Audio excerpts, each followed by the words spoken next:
الحمدللہ رب العالمین والصلاة والسلام علی سید الانبیاء والمرسلین اما بعد فاعوذ باللہ من الشیطان الرجیم بسم اللہ الرحمن الرحیم الصلاة والسلام علیکہ یا رسول اللہ وعلی آلکہ واصحابکہ یا حبیب اللہ الصلاة والسلام علیکہ یا نبی اللہ وعلی آلکہ واصحابکہ یا نور اللہ نویت سنت الاعتکاف۔ پیارے اسلامی بھائیوں، جب بھی مسجد میں حاضر ہونے کی سعادت نصیب ہو، یاد کر کے اعتکاف کی نیت کر لیا کریں۔ جب تک مسجد میں رہیں گے نفل اعتکاف کا ثواب ملتا رہے گا۔ اللہ پاک کے آخری نبی محمد عربی صلی اللہ علیہ وآلہ وسلم نے ارشاد فرمایا، جس نے مجھ پر ایک بار درود پاک پڑھا، اللہ پاک اس پر 10 رحمتیں نازل فرماتا ہے، 10 گناہ مٹاتا اور 10 درجات بلند فرماتا ہے۔ گرچہ ہے بے حد قصور، تم ہو عفو و غفور، بخشو دو جرم و خطا، تم پر کروڑوں درود۔ صلو علی الحبیب۔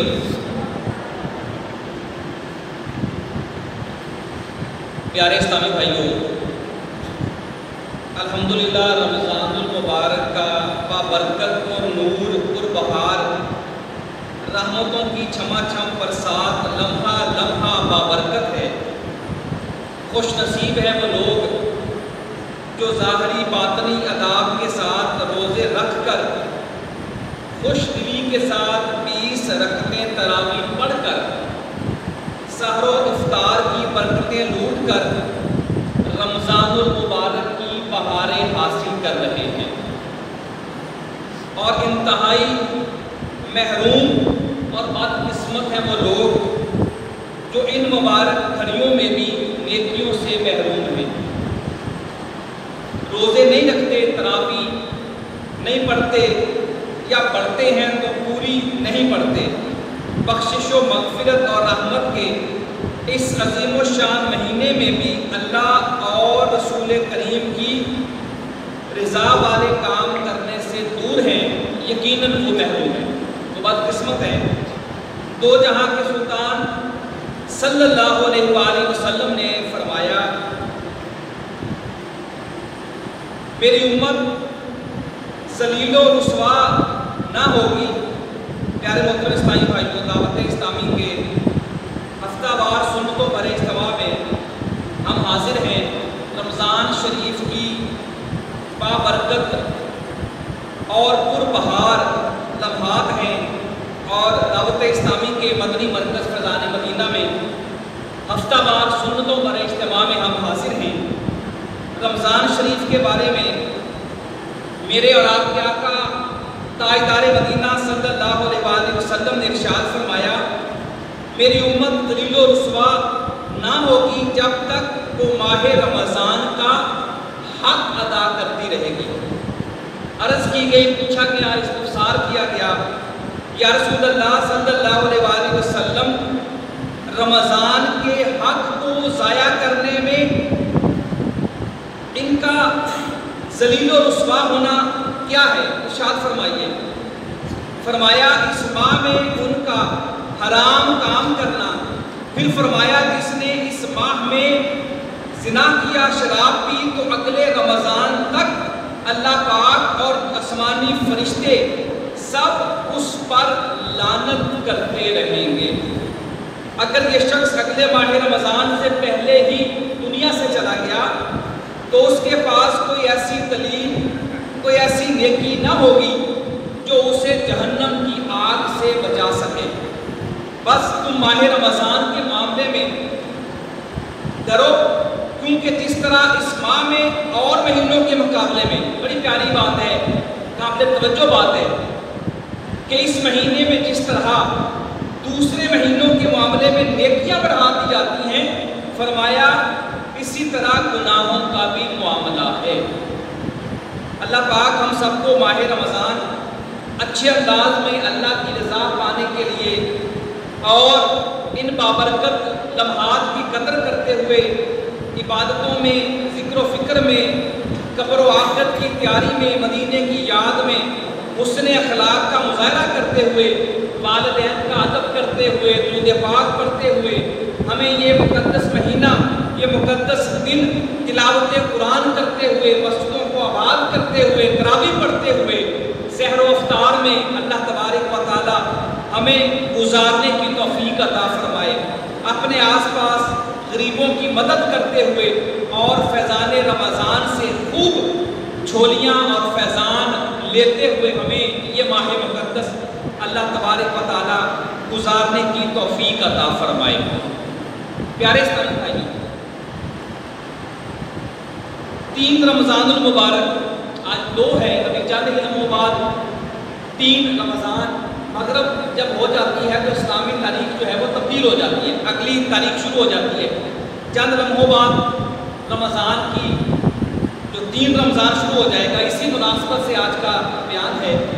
3 رمضان کو اللہ کے آخری نبی مکی مدنی صلی اللہ علیہ وآلہ وسلم کی پیاری بیٹی حضرت سیدہ فاطمہ الزہرا طیبہ طاہرہ عابدہ زاہدہ رضی اللہ تعالیٰ عنہ کا عرس پاک ہے۔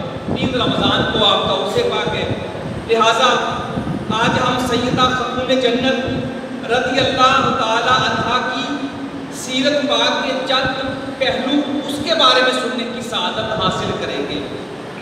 پیارے اسلامی بھائیو، سب سے پہلے ایک بڑا ایمان فروز واقعہ سن لیتے ہیں۔ حضرت ام ایمن رضی اللہ تعالیٰ عنہ کا نام ہم نے سنا ہے، یہ صحابیہ ہے۔ آقا علیہ السلام کے والد محترم حضرت عبداللہ رضی اللہ تعالیٰ عنہ کی یہ کنیز تھی۔ پھر جب آپ کے والد محترم کا دنیا سے وصال ہو گیا، بطور وراثت آپ یعنی حضرت ام ایمن نبی اکرم صلی اللہ علیہ وآلہ وسلم کی خدمت میں آ گئی۔ چنانچہ پیارے آقا صلی اللہ علیہ وآلہ وسلم کے بچپن شریف میں یہ اتنی سعادت کی بات ہے کہ حضرت بی بی ام ایمن رضی اللہ تعالیٰ عنہ کو آقا علیہ السلام کے بچپن میں امام الانبیاء کی خدمت کی سعادت حاصل ہوئی ہے حضرت ام ایمن کو۔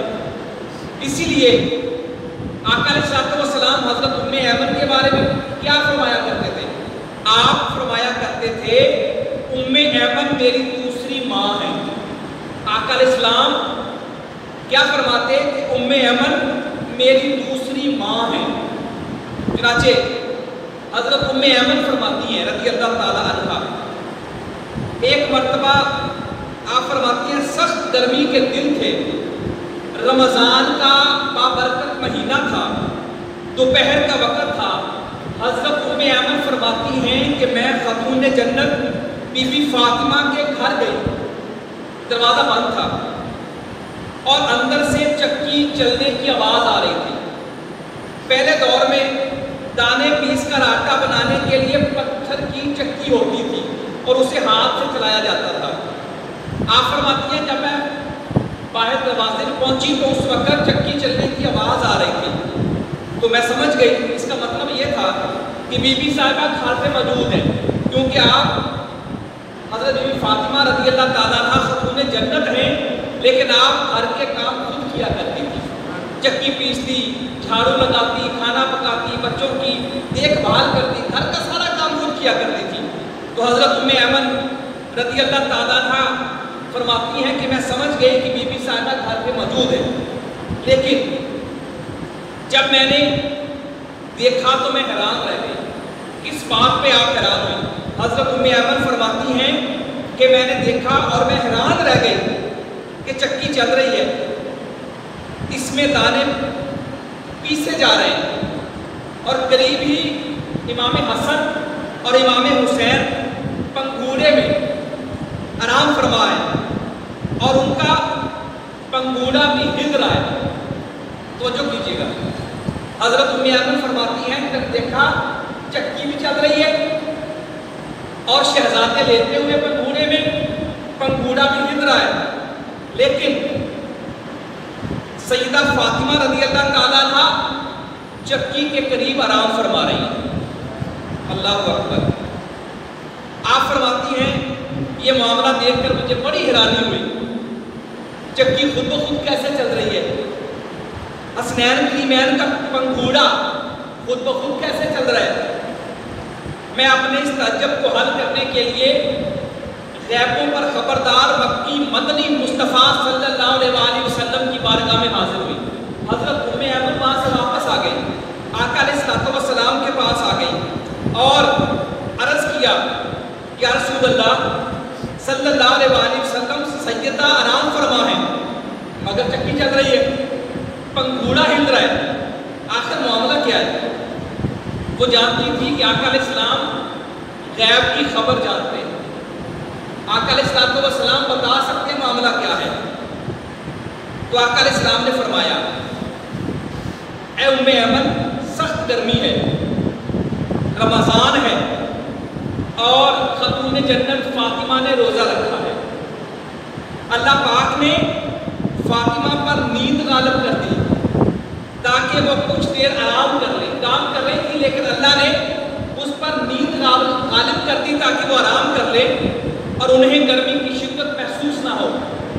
اور اللہ پاک نے فرشتوں کو حکم دیا اور بھیج دیا کہ فرشتے آ جائیں، اور چکی بھی فرشتے چلا رہے ہیں اور پنگھوڑا بھی فرشتے ہلا رہے ہیں. صلو علی الحبیب. پیارے اسلامی بھائیوں، غور کیجیے، سخت گرمی اور گرمی بھی عرب کی. رمضان کا مہینہ، بی بی فاطمہ سیدہ پاک روزے کے ساتھ. معلوم ہوا رمضان چاہے گرمی میں آئے چاہے سردی میں اس کے روزے فرض ہیں اور رکھنے ہی رکھنے ہیں. اور صحابہ کا مزاج اور ہمارے مزاج میں بڑا فرق تھا. صحابہ نیکی، جنت، ثواب، اللہ کی رضا کے حریص ہوتے تھے، مگر جیسے جیسے آقا علیہ السلام کی ظاہری حیات کے زمانے سے دوری ہوتی چلی گئی، ہم لوگ سہولت پسند ہوتے جا رہے ہیں. گرمی کے روزے بھی الحمدللہ رکھنے والے رکھتے ہیں، لیکن کچھ ایسا ذہن بھی ہے، ایسی سوچ بھی ہے کہ روزے ہوں لیکن سردی ہو، روزے ہوں موسم اچھا ہو. صحابہ کرام کا جو مزاج تھا نا وہ اس سے الٹ تھا، ہمارے مزاج سے الٹ تھا. وہ گرمی کے روزے پسند کرتے تھے. مولا کائنات حضرت علی المرتضیٰ فرماتے ہیں مجھے گرمیوں کے روزے پسند ہیں. مولا علی گرمیوں کے روزے پسند کرتے ہیں. اور پیارے اسلامی بھائیوں، دیکھا جائے گرمیوں کے روزوں کے فوائد زیادہ ہیں، فضیلت اس حساب سے زیادہ ہے جیسے میں ابھی عرض کروں گا. روزہ رکھنا عبادت ہے اور گرمیوں میں زیادہ دیر روزہ رکھنے کی سعادت ملتی ہے. گرمیوں میں دن لمبے ہوتے ہیں، سردیوں میں چھوٹے ہوتے ہیں، تو جتنا لمبا روزہ ہوگا اتنا ثواب زیادہ ہوگا، اتنا زیادہ دیر تک روزہ رہے گا. عموماً 15-16 گھنٹے کا بھی روزہ ہو جاتا ہے گرمیوں میں. اور ہم نے سنا ہے کہ روزے دار کے جو اعضاء ہیں یہ تسبیح کرتے ہیں. روزہ دار جب روزے کے ساتھ ہوتے ہیں نا تو بندے کے اعضاء بھی تسبیح کرتے ہیں، اور جتنا لمبا روزہ ہوگا اعضاء زیادہ تسبیح کریں گے، زیادہ ثواب ملے گا. اور ہم نے سنا ہوا ہے روزہ دار کے لیے دریا کی مچھلیاں مغفرت کی دعا کرتی ہیں. روزہ دار کتنا خوش نصیب ہے کہ روزہ دار روزہ رکھا تو دریا کی مچھلیاں اس کے لیے بخشش کی دعا کر رہی ہیں. تو روزہ لمبا ہوگا تو اب اس کو دعائیں زیادہ ملیں گی، مغفرت کی دعا زیادہ ہوگی. اور اس کے علاوہ کیا فائدہ ہو سکتا ہے؟ صبر کرنے والے کو اللہ پاک اپنی مدد نصرت عطا فرماتا ہے. جیسے کہ ہم نے قرآن پاک میں سنا ہوا ہے ان اللہ مع الصابرین، بے شک اللہ صابروں کے ساتھ ہے. تو گرمیوں کے روزے زیادہ لمبے ہوتے ہیں، پیاس لگتی ہے، بھوک بھی لگتی ہے، جگر کی حالت ہوتی ہے، تو صبر کرنے کا زیادہ موقع نصیب ہوتا ہے. گرمیوں کا یقیناً روزے جو ہے پیارے اسلامی بھائیوں یہ اللہ پاک کا قرب حاصل کرنے کا بہترین ذریعہ ہے، اور جتنا بندہ صبر کرے گا، جتنا برداشت کرے گا، اتنا اس کو ثواب زیادہ ملے گا۔ حضرت بایزید بستامی رحمۃ اللہ تعالیٰ نے ایک مرتبہ اللہ کی بارگاہ میں عرض کیا، مولا اے پاک پروردگار، میں تیرا قرب کیسے حاصل کر سکتا ہوں؟ قرب حاصل کرنے کا اللہ کی جناب میں عرض کیا گیا، اے اللہ پاک میں قرب حاصل کرنا چاہتا ہوں، کیسے کر سکتا ہوں؟ تو غیب سے آواز آئی، اپنے نفس کو چھوڑ دو اور چلے آؤ۔ یقیناً معلوم ہوا بندہ جتنا زیادہ نفس کو دبائے گا اتنا قرب الہی نصیب ہوتا چلا جائے گا۔ اور گرمیوں کے روزے میں چونکہ زیادہ دیر تک نفس کو دبانا پڑتا ہے، نفسانی جو خواہشات ہیں ان کو دبانا پڑتا ہے، کھانے پینے کی خواہشات سے بندہ اپنے آپ کو روک کے رکھتا ہے، تو لہٰذا اللہ پاک کی رحمت سے امید ہے کہ گرمیوں کے روزے رکھ کر اللہ پاک کا جو قرب ہے وہ زیادہ نصیب ہوگا۔ لہٰذا گرمیوں کے روزے بھی شوق سے رکھے جائیں، روزے گرمیوں میں آئیں، سردیوں میں آئیں، ہمیں شوق کے ساتھ، محبت کے ساتھ، اہتمام کے ساتھ ہمیں روزے رکھنے چاہیے، اور فوائد پر نگاہ رکھیں گے تو انشاءاللہ مشقت برداشت کرنا آسان ہو جائے گا۔ یقیناً اللہ تبارک و تعالیٰ روزوں کی کتنی برکتیں عطا فرماتا ہے، اگر کتنا ثواب عطا فرماتا ہے، کتنا اجر عطا فرماتا ہے، اگر یہ بات ذہن میں ہوگی تو یقیناً پیارے اور محترم اسلامی بھائیوں، یہ جو روزوں کی تھوڑی بہت مشقت ہے نا روزے کی، تو انشاءاللہ یہ مشقت برداشت کرنے کا بھی انشاءاللہ جذبہ پیدا ہو جائے گا۔ اللہ ہمیں توفیق عطا فرمائے۔ صلو علی الحبیب۔ ہم نے جو بھی حکایت سنی شہزادی مصطفیٰ سید فاطمہ رضی اللہ تعالیٰ عنہ کی کیسی بلند شان ہے کہ معصوم فرشتے جو ہیں ان کی خدمت کے لیے حاضر ہوتے ہیں۔ سیدہ فاطمہ ہمارے آقا صلی اللہ علیہ وآلہ وسلم کی سب سے چھوٹی اور لاڈلی شہزادی ہے۔ ایک قول کے مطابق آپ اعلان نبوت کے پہلے سال جب نبی اکرم نور مجسم کی عمر مبارک 41 سال تھی، آپ یعنی خاتون جنت بی بی فاطمہ رضی اللہ تعالی عنہا مکہ میں پیدا ہوئی۔ آپ کا نام فاطمہ اللہ پاک نے رکھا، چنانچہ حدیث پاک میں بے شک میری بیٹی کا نام اللہ پاک نے فاطمہ رکھا، کیونکہ اسے اللہ پاک نے جہنم سے دور کر دیا ہے۔ کیسی پیاری حدیث ہے۔ آقا علیہ السلام نے فرمایا کہ میری لاڈلی شہزادی خاتون جنت سیدہ فاطمہ کا جو نام ہے یہ اللہ پاک نے رکھا ہے۔ فاطمہ اس لیے رکھا ہے کہ اللہ پاک نے اسے جہنم سے دور کر دیا ہے۔ اور ایک حدیث پاک میں ہے اس کا نام فاطمہ رکھا گیا کیونکہ اللہ پاک نے اسے اور اس سے عقیدت رکھنے والوں کو دوزخ سے آزاد کیا ہے۔ کتنی پیاری حدیث ہے۔ حضرت بی بی فاطمہ رضی اللہ تعالیٰ عنہ کا عرس پاک 3 رمضان کو ہے۔ اسی مناسبت سے ہم بی بی سیدہ پاک رضی اللہ تعالیٰ عنہ کا ذکر پاک سن رہے ہیں، کر رہے ہیں، اور بڑی پیاری حدیث پاک ابھی ہم نے سنی ہے کہ فاطمہ اس لیے رکھا گیا ہے کہ اللہ پاک نے حضرت بی بی فاطمہ اور آپ سے عقیدت رکھنے والوں کو دوزخ سے آزاد کر دیا ہے۔ صلو علی الحبیب۔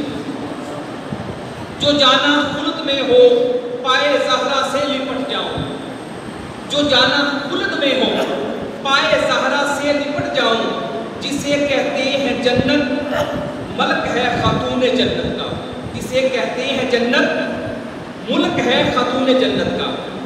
بطول اور زہرا سیدہ فاطمہ کے مشہور القابات ہیں۔ مفسر قرآن حکیم الامت مفتی احمد یاد خان فرماتے ہیں چونکہ بی بی فاطمہ دنیا میں رہتے ہوئے بھی دنیا سے الگ تھی، لہٰذا آپ کا لقب بطول ہو گیا۔ اور ایک اور مقام پر لکھا ہے آپ جنت کی کلی تھی، حتیٰ کہ آپ کی کبھی ایسی کیفیت نہ ہوئی جو خواتین کی عموماً ہو جاتی ہے، اور آپ کے جسم سے جنت کی خوشبو آتی تھی۔ حضرت بی بی فاطمہ کے جسم سے جنت کی خوشبو آتی تھی، اور جسے آقا علیہ السلام سونگا کرتے تھے، اسی لیے آپ کا لقب زہرا یعنی جنت کی کلی ہو گیا۔ پیارے اور محترم اسلامی بھائیوں، سیدہ فاطمہ کے فضائل آسمان کے تاروں کی طرح بے شمار ہیں۔ بخاری شریف میں ہے، آقا علیہ السلام نے فرمایا، فاطمہ میرے جگر کا ٹکڑا ہے، جو بات اسے بری لگے مجھے بری لگتی ہے، اور جو چیز اسے تکلیف دے وہ مجھے تکلیف دیتی ہے۔ 2 سنہ ہجری کو حضرت سیدہ کائنات خاتون جنت بی بی فاطمہ رضی اللہ تعالیٰ عنہ کا نکاح مولا علی شیر خدا کرم اللہ وجہ الکریم سے ہوا، اور اسی سال ذوالحجۃ الحرام میں آپ کی رخصتی ہوئی۔ آپ کے ہاں 3 بیٹوں اور 3 بیٹیوں کی ولادت ہوئی۔ حضرت بی بی فاطمہ کے ہاں 3 بیٹے اور 3 بیٹیوں کی ولادت ہوئی۔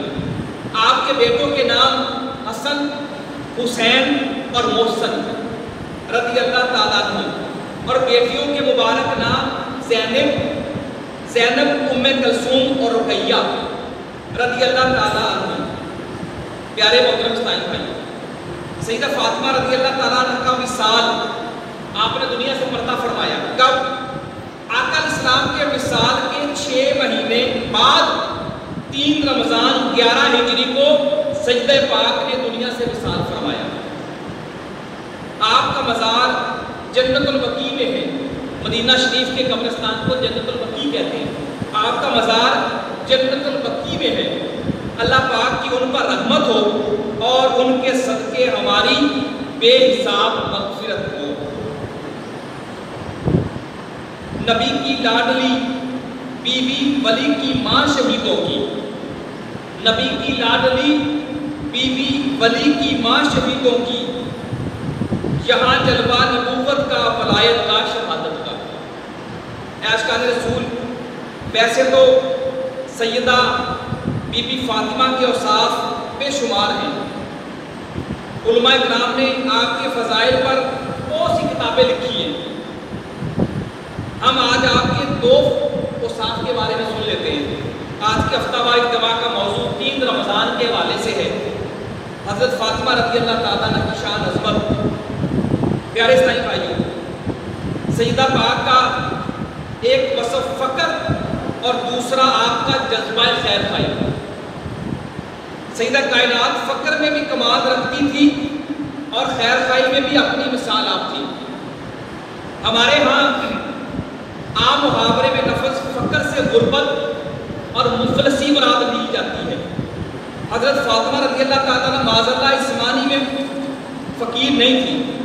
اللہ پاک بے ادبی سے محفوظ فرمائے، اس لحاظ سے سیدہ پاک سے بڑھ کر امیر کوئی ہو ہی نہیں سکتا۔ کیسے؟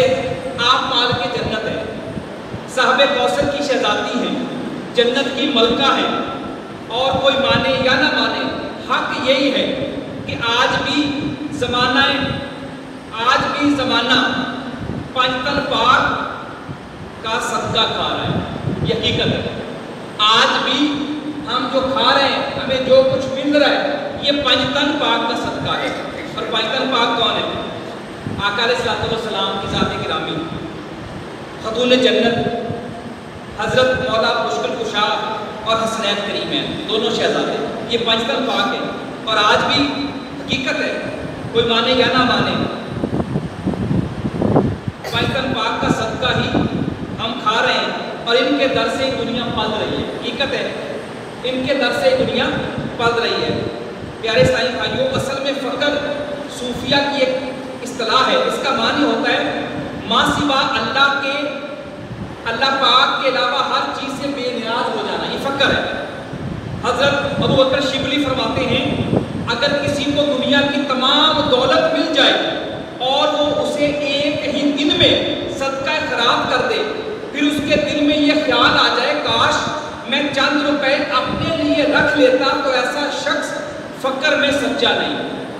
مال و دولت آ گیا، اس نے تقسیم بھی کر دیا، لیکن اس کے دل میں یہ بات ایک لمحے کے لیے آ گئی، کاش میں اپنے لیے کچھ رکھ لیتا۔ فرمایا یہ بندہ فقر میں سچا نہیں۔ حضرت ابو علی دقاق کی خدمت میں ایک حقیقی فقیر آیا. اس نے ٹاٹ کا لباس پہنا ہوا تھا. حضرت ابو علی دقاق کے ایک شاگرد نے یوں ہی خوش طبعی کرتے ہوئے اس فقیر کو کہا یہ ٹاٹ کتنے کا خریدا؟ خوش طبعی کی یہ ٹاٹ کتنے کا خریدا؟ موری کا لباس کتنے کا خریدا؟ اب سنیے اصل فکر کیا ہوتا ہے. وہ فقیر بولا یہ ٹاٹ میں نے دنیا کے بدلے خریدا. یہ ٹاٹ میں نے دنیا کے بدلے خریدا ہے اور مجھے کہا گیا کہ آخرت کے بدلے بیچ ڈالو تو میں نے اسے فروخت نہیں کیا. مطلب یہ کہ میں نے یہ ٹاٹ رضائے الہی کے لیے پہنا ہے. میں نے یہ ٹاٹ اللہ کی رضا کے لیے پہنا ہے. اب اس کے بدلے دنیا تو کیا جنت میں ملے تو راضی نہیں ہوں گا, کیونکہ مجھے جنت بنانے والے اللہ پاک کی چاہت ہے. مجھے اللہ پاک کی رضا چاہیے. یہ اصل فخر ہے پیارے اسلامی بھائیوں. سلطان الفخر, سلطان الفخر شیخ سلطان باہو رحمۃ اللہ تعالیٰ کیا فرماتے ہیں؟ آپ فرماتے ہیں فخر کے انتہائی درجے پر پہنچ کر آدمی فنا فی اللہ ہو جاتا ہے. فخر کا جو آخری درجہ ہے, جب بندہ اس پر پہنچ جاتا ہے بندہ فنا فی اللہ ہو جاتا ہے. پھر حالت یہ ہوتی ہے بندہ نہ اپنے رب سے اپنے لیے کچھ مانگتا ہے اور نہ اس کے علاوہ کسی سے کوئی حاجت رکھتا ہے, بلکہ پھر حالت یہ ہوتی ہے اللہ پاک جس حال میں رکھے وہ فقیر اس حال میں خوش ہوتا ہے. یہ فقر کا انتہائی درجہ ہے. اللہ سے بھی نہیں مانگتا, اللہ جس حال میں رکھتا ہے بندہ وہ فقیر ہوتا ہے, وہ ہر حال میں اللہ سے راضی ہو جاتا ہے.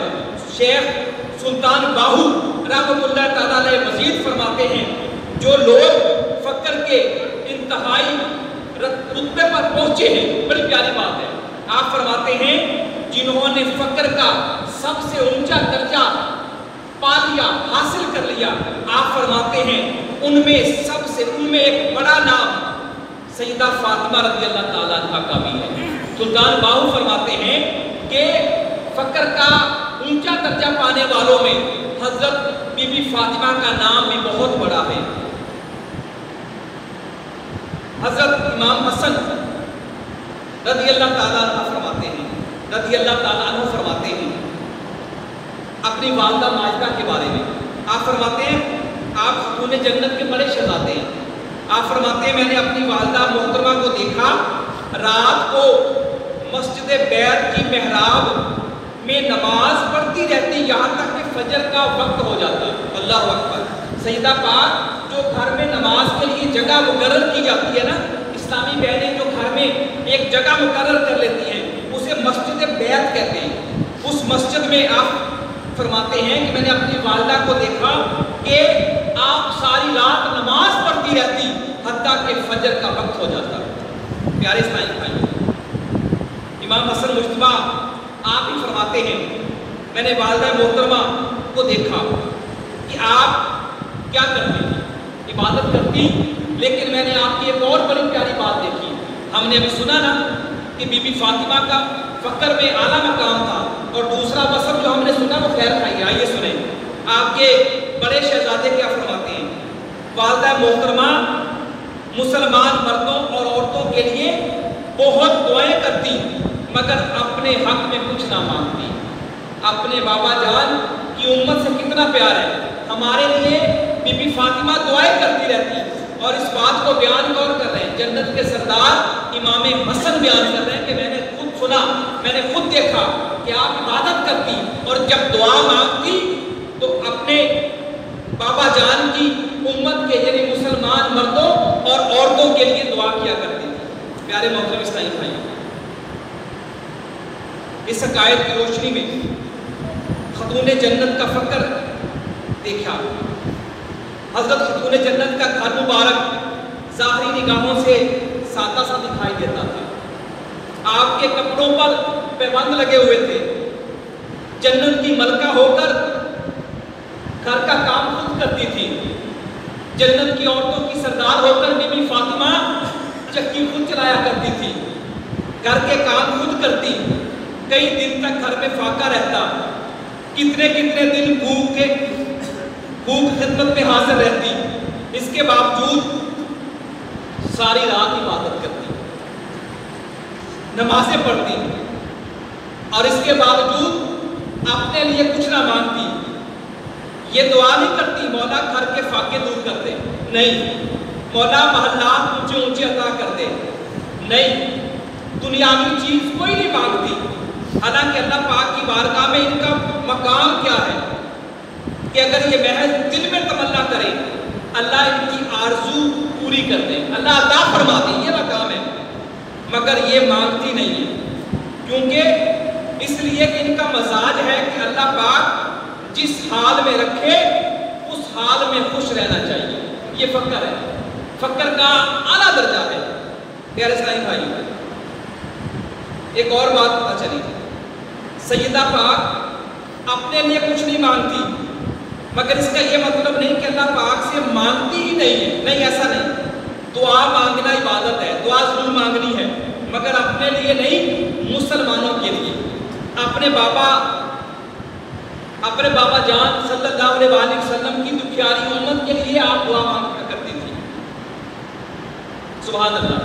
وہ ہمارے نبی، ہم ان کے امتی تیری قسمت پہ لاکھوں سلام. تیرے حق میں دعا کرتی ہے فاطمہ، تیرے حق میں دعا کرتی ہے فاطمہ، امتی تیری قسمت پہ لاکھوں سلام. صلو علی الحبیب. پیارے محترم اسلامی بھائیوں، اندازہ کیجیے، حضرت آدم علیہ السلام سے لے کر اب تک اربوں خربوں مسلمان دنیا میں آ چکے ہیں. ہم نے ابھی سنا کہ فاطمہ دوسروں کے لیے دعا کرتی تھی، مسلمانوں کے لیے دعا کرنا. صرف کتنی دعا ہم کریں؟ ہمیں بھی یہ کرنا چاہیے، دوسروں کے لیے دعا کرنی چاہیے، اپنے لیے بھی کرنی چاہیے، دوسروں کے لیے بھی کرنی چاہیے. رمضان شریف میں زیادہ موقع ملتا ہے، زیادہ کرنی چاہیے، اللہ کا قرب ملتا ہے، دعائیں قبول ہوتی ہیں. پیارے اسلامی بھائیوں، سحر و افطار میں ہم جانتے ہیں کہ وقت ایسا ہوتا ہے کہ دعا کرے قبول ہوتی ہے. اب بہت بے شمار دعائیں ہیں جو کی جا سکتی ہیں، اپنی حاجت کے لحاظ سے کی جاتی ہیں، دنیا اور آخرت کی بھلائی کے لیے کی جاتی ہیں. ہاں فرمایا جو اللہ مغفرنی ولکل مؤمن و مؤمنہ، یعنی اے اللہ پاک، عربی میں کریں اردو میں کریں، اے اللہ پاک میری اور تمام مسلمان مردوں اور عورتوں کی مغفرت فرما. یہ دعا بھی کرنی چاہیے. اس کی برکت سے انشاءاللہ عز و جل ہم جتنے مسلمانوں کے لیے دعا کریں گے اتنی زیادہ نیکیاں ملیں گی. اگر اربوں خربوں مسلمان حضرت آدم علیہ السلام سے لے کر آج تک اور تا قیامت آئیں گے، سب کے لیے دعا کریں گے، سب کے برابر اللہ نیکیاں عطا فرمائے گا. نیکیاں کمانے کا کتنا پیارا نسخہ مل گیا. اور رمضان ایک عام دنوں کی بات ہے، جو رمضان میں اللہ کی بارگاہ میں نیکیاں کرتا ہے، دعائیں کرتا ہے، اس کو تو زیادہ اجر ملتا ہے.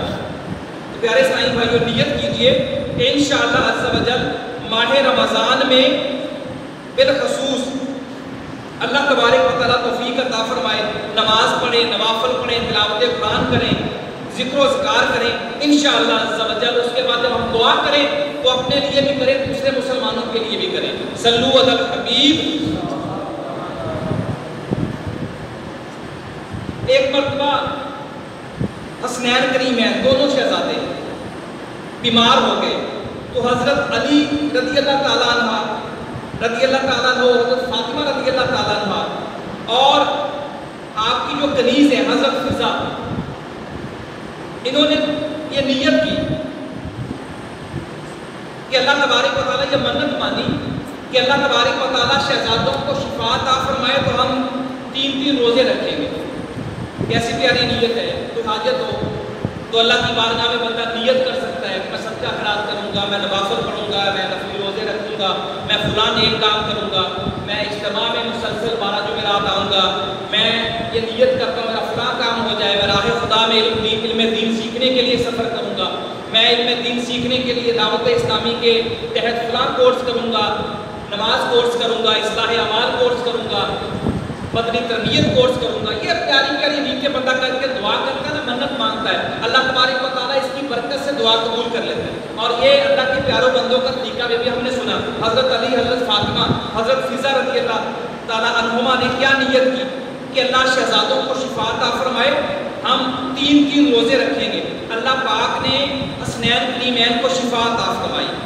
اب حضرت علی المرتضیٰ فاطمہ رضی اللہ تعالی عنہا اور کنیز حضرت فضا نے منت پوری کرنے کے لیے روزہ رکھا۔ حضرت علی تھوڑے سے جو لائے تاکہ اس سے روٹی بنا کر افطاری کی جا سکے۔ حضرت فاطمہ نے پہلے دن روٹی بنائی، کھانا رکھا گیا، سورج ڈوبنے کا انتظار ہونے لگا، اتنے میں دروازے پر دستک ہوئی اور ایک مسکین نے صدا لگائی، اے سید گھرانے والے، میں مسکین ہوں، بھوکا ہوں۔ جب یہ سنا، یہ صدا سنی، ان حضرات نے اپنے پاس موجود روٹیاں اٹھا کر مسکین کو دے دی اور خود پانی سے افطار کر لیا۔ اگلے دن پھر روزہ رکھا، یہی وقت آیا، روٹیاں تیار کر لی گئیں تو پیارے محترم اسلامی بھائیو، دسترخوان لگا، سورج ڈوبنے کا انتظار ہو رہا تھا، دروازے پر پھر دستک ہوئی دوسرے دن، آواز آئی، میں یتیم ہوں، میں بھوکا ہوں، اے سخاوت کے پیکر حضرات مجھے کچھ عطا کیجئے۔ چنانچہ وہ روٹیاں اٹھا کر یتیم کو دے دی گئی اور خود پانی سے روزہ افطار کر لیا۔ تیسرا دن آ گیا، روزہ رکھا، افطار کا وقت آیا، پیارے محترم اسلامی بھائیوں، دروازے پر تیسرے دن پھر دستک ہوئی، آواز آئی، میں کہتی ہوں، بھوکا ہوں۔ تیسرے دن بھی ان مبارک ہستیوں نے ساری روٹیاں اس سائل کو دے دی اور خود تیسرا روزہ بھی پانی سے افطار کر لیا۔ سبحان اللہ، آل رسول نے 3 روزے رکھے اور تینوں روزے پانی سے افطار فرمائے۔ اللہ پاک کو ان حضرات کی یہ ادا اتنی پسند آئی، اللہ تبارک و تعالیٰ نے قرآن پاک میں آیت نازل فرما دی اور کھانا کھلاتے ہیں اس کی محبت پر مسکین اور یتیم اور قیدی کو۔ ان سے کہتے ہیں ہم تمہیں خاص اللہ کے لیے کھانا دیتے ہیں، تم سے کوئی بدلہ یا شکر گزاری نہیں مانتے۔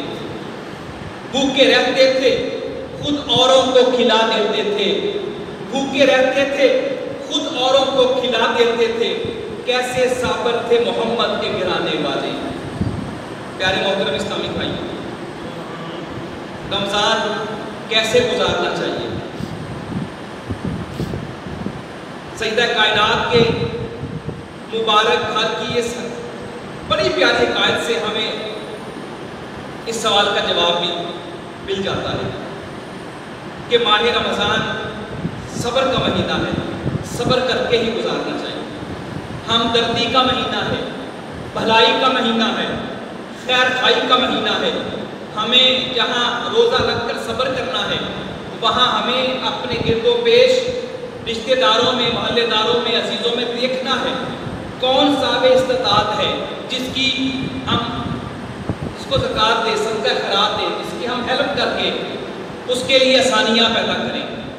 پیارے محترم اسلامی بھائی، یہ خیر خائی ہے۔ اللہ تبارک و تعالیٰ ہمیں توفیق عطا فرمائے۔ دعوت اسلامی کا مدنی ماحول ہمیں یہی پیارا پیغام دیتا ہے، یہی ذہن دیتا ہے، یہی ترغیب دلاتا ہے کہ ہم نے دوسروں کی خیر خائی کرنی ہے۔ الحمدللہ دعوت اسلامی کا ایک بڑا پیارا شعبہ ہے جس کا نام ہے فیضان گلوبل ریلیف فاؤنڈیشن، جس کا قائم کرنے کا مقصد ہی یہ ہے کہ دوسروں کی مدد کی جائے ضرورت کے وقت۔ جیسا کہ ہم جانتے ہیں زلزلہ آیا، دعوت اسلامی نے آگے بڑھ کر زلزلہ زدگان کی خدمت کی، سیلاب آیا، سیلاب زدگان کی دعوت اسلامی نے خدمت کی۔ پچھلے سال کورونا کا یہ معاملہ شروع ہوا، دعوت اسلامی نے بڑھ چڑھ کر مستحقین میں پیسے تقسیم کیے۔ تھیلیسیمیا کے جو مریض تھے ان کو خون کی کمی ہوئی، دعوت اسلامی نے آگے بڑھ کر شہروں میں بلڈ ڈونیشن کیمپ کا انعقاد کیا اور یہ سلسلہ جاری اور جاری رہے گا۔ پیارے محترم اسلامی بھائیوں، جہاں دعوت اسلامی یہ فلاحی کام کر رہی ہے، وہاں دینی کام بھی کر رہی ہے، اسلامی کام بھی کر رہی ہے۔ دعوت اسلامی کے کتنے شعبہ جاتے ہیں، ہمارے یہاں ہی دیکھ لیں، مدرسۃ المدینہ ہے، جامعۃ المدینہ ہے، بالغان ہے، ہمارا یہ اجتماع ہوتا ہے، مدنی قافلے سفر کرتے ہیں، مساجد میں درس دیے جاتے ہیں، علاقے دورے کے لیے، نیکی کی دعوت کے لیے اسلامی بھائی جاتے ہیں۔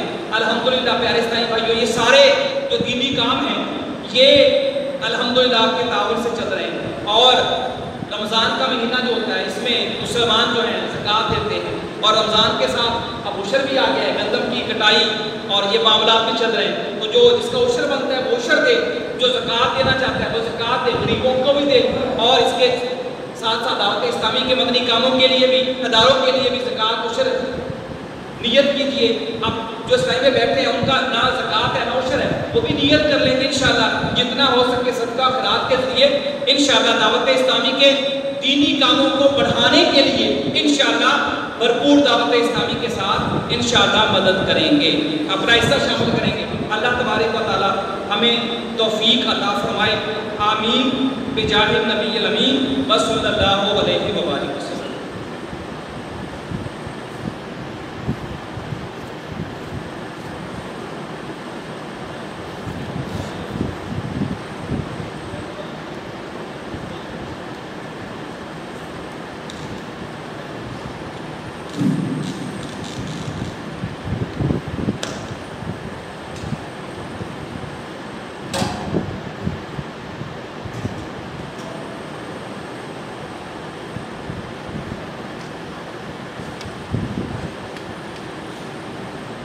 انشاءاللہ اب ذکر کیا جائے تمام اسلام بھائی. اس سے پہلے چند بار درود و سلام پڑھ لیجیے.